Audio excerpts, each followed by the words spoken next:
Hello everybody, welcome back. This is Professor Xiao.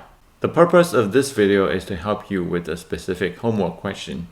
The data set in this video is a little special. It's simulated data, not an imported data. Let's look at the Jupyter Notebook. Based on the simulated data, this is the confusion matrix. Notice that the predicted labels are arranged as columns. The actual labels are arranged as rows. This layout is consistent with the format that I recommend to use in the lecture video as well as in the following videos. Make sure that you stick to these layouts. Here, I simulated the data based on the key values of the confusion matrix so that the confusion matrix will turn out to be exactly the same after the data is simulated.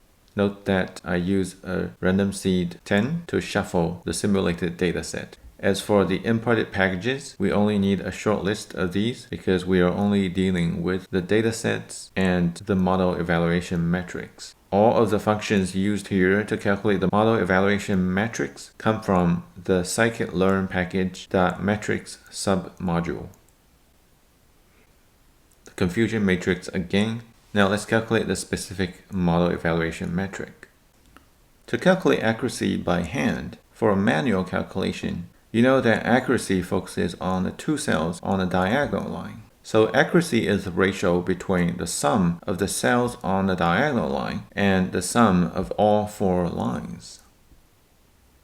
Here is the manual calculation codes. Accuracy is the division between the two diagonal line cells, true positive and true negative, divided by the sum of four cells. And you know that the sum of four cells will correspond to the size of the data set, the number of rows. Let's calculate this. And now let's use package to calculate the same metric and compare if the two will equal. We use the function accuracy score to calculate the accuracy, as you have been using throughout this course when you evaluate model performances of the models that you have learned. To use this function, you will provide two arguments. One is the array or the column that contains the true labels, and the other column that contains the predicted labels. Fairly straightforward. So let's run this cell.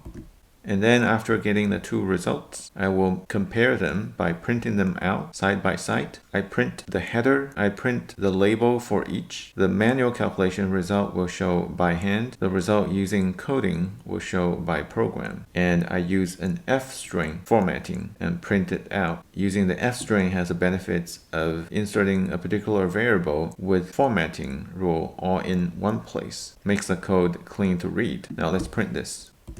So as you can see here, the two results are exactly the same. That means the hand calculation and the programming are both correct.